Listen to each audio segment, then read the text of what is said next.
specifying that this meeting would be held on this date in the municipal building, 55 River Road, Edgewater, New Jersey, at 7 p.m. This notice was sent to the record and Jersey Journal, posted on the bulletin board in the lobby of the Borough Hall, and posted on the borough's website. Councilman Dorman, will you lead us in the salute to the flag? I pledge allegiance to the flag of the United States of America and to the republic for which it stands, one nation, under God, indivisible, with liberty and justice for all.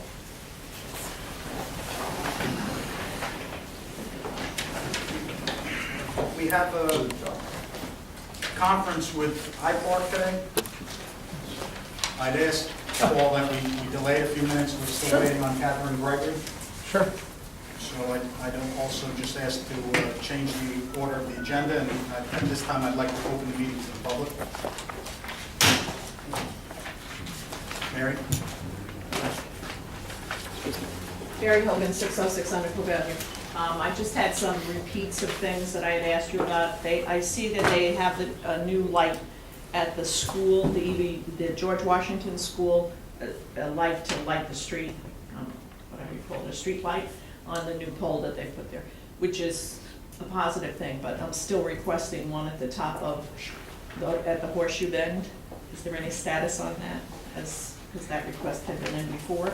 Yes, the authorization has been made, Mayor, so there should be a fixture being installed within the next several weeks. The other question I just wanted to advise you, at the Board of Adjustment meeting the other night, there was an application in for, to construct a office building and ferry at the, what is City Place, you know, the lot that's to the south of City Place. And during the discussion, because the entire lot is not being developed, only a portion of it, this is the lot that, well, I don't know if you gave permission, but when I brought it up at the meeting, Mr. Boja indicated that it was not a problem. They're renting that lot, parking spaces for the Palisade General Hospital. And he said, well, it's only a temporary thing, so it's okay. So I never heard the discussion here that that was okay, because it really violates an ordinance, as I was saying last week. But at the Board of Adjustment meeting, the attorney for the developer indicated that the reason they're not developing the whole lot is because the most southern portion of it is contaminated, which is part of where they have the parking for the Palisades General Hospital people. It's striped and stuff. So I don't know that you should, if they're stating before the board that it is contaminated and that's why that they're not developing, that this mayor and council would allow them to then have it as a parking lot for the hospital personnel or whoever is parking there for the hospital. I don't know what their agreement is for the hospital.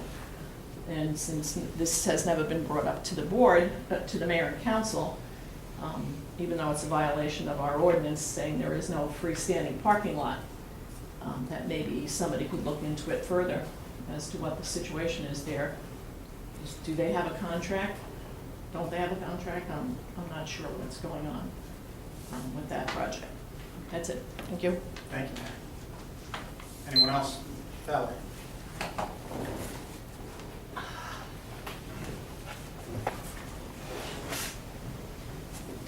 Valerie Bardina, 16 Hudson Terrace, Edgewater.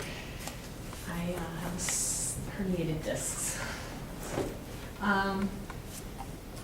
Mayor, thank you for always responding to my text messages. However, I'm using all my battery life. I constantly have to take pictures of homeowners who have garbage in front of their homes and don't pick it up. Or, you know, after our last discussion about the Dempsey Avenue building, the following Sunday, there was a mattress out there across the street on the sidewalk.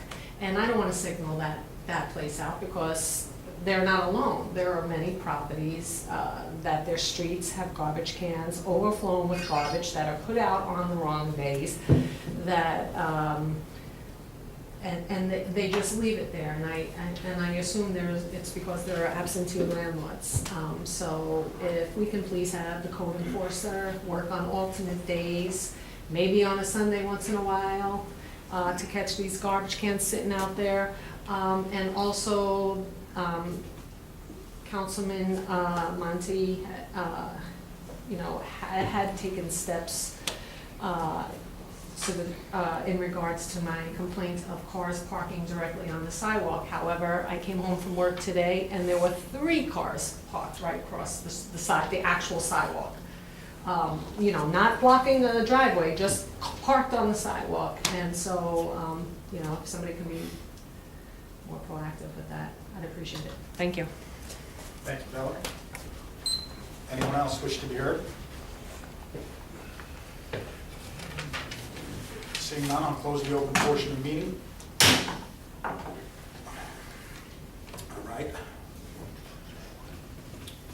We have no closed session items tonight, or do we? I don't believe so, unless someone from the council has a particular item. I think we're good. Items for consideration at the May 20th meeting. We have the minutes of April 1st, 2013 work enclosed. We have an introduction of 1495, 2013.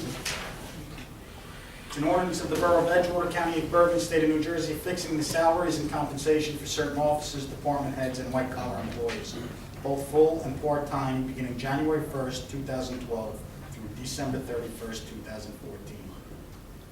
We'll also have the adoption of 1492, 2013, an ordinance of the Borough of Edgewater, County of Bergen, State of New Jersey, amending and supplementing Chapter 92 of the Borough Code to implement the borough policy concerning background checks for Recreation Department volunteers.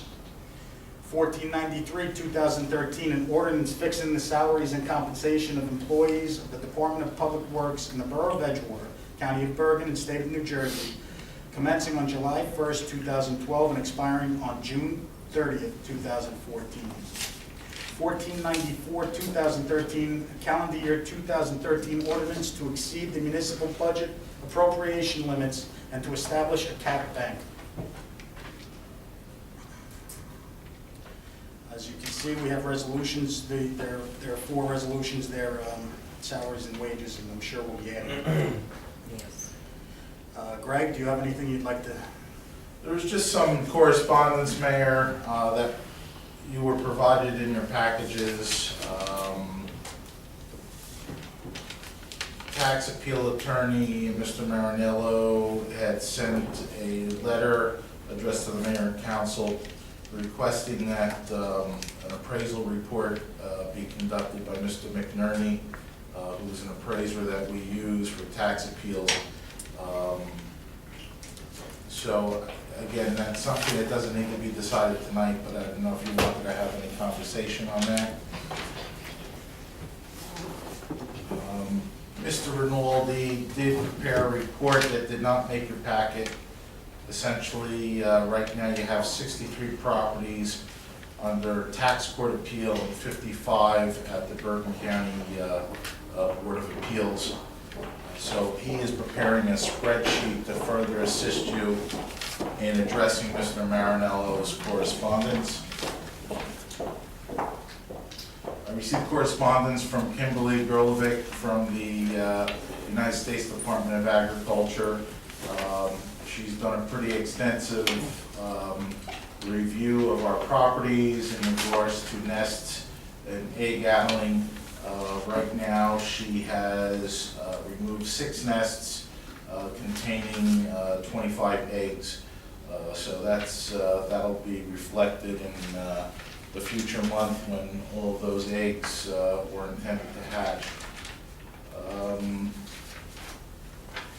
You have the correspondence in regard to the presentation from Mr. Kaufman for this evening. Catherine Gregory, our planner, along with Dean Kaufman, our engineer, will be sitting in on the meeting to weigh in. They received these documents ahead of time for some review and analysis. The Public Works sweeper has rendered itself useless. There's an extensive repair if we so authorize it. However, I told Tom to hold off on it That's something we may want to replace altogether. Right now, I believe his estimate for repair was around $25,000. So it was the main drivetrain for the sweeper. So just keep that under consideration. He was going to reach out to some of the neighboring towns to see who may have had a spare sweeper, so we can continue sweeping for the rest of the summer until we make a decision on the replacement. Mr. Sokolich communicated a letter to us, which also should be in your packet, in regard to, I'm trying to locate the VNR developers, where apparently they are responsible for one affordable unit. Catherine Gregory, as our planner, received this correspondence and is reviewing it now, so again, no need to take action on that this evening. We received a letter dated May 1st from the Council of Affordable Housing in regard to the return of trust fund monies that were collected between the periods of, I believe it was 2008 to 2012. This letter also was given to Catherine Gregory for review. Based on some of my conversations I've had with neighboring communities, there doesn't seem to be much action that any of these communities are going to take. This is probably going to be litigated. We do have the confirmation from COA from last year in regard to the utilization of those trust funds for the 38 COA project, as well as the Edgewater Housing Authority.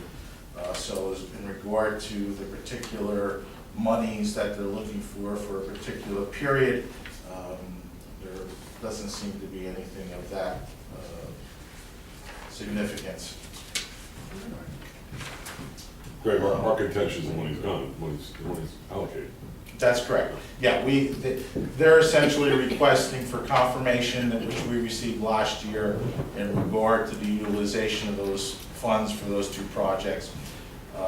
Where Catherine and I will go through a review to see what particular monies may have been collected in the time frame that they're referencing. And then we'll take it from there. But this is going to be litigated, so I doubt, highly unlikely that any town is going to be surrendering any funds anytime soon. And that's all I have here.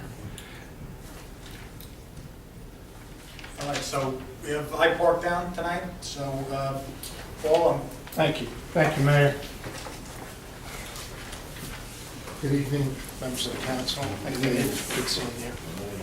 I had written you a letter and basically wanted to start a conversation, a dialogue with you about amending the redevelopment plan.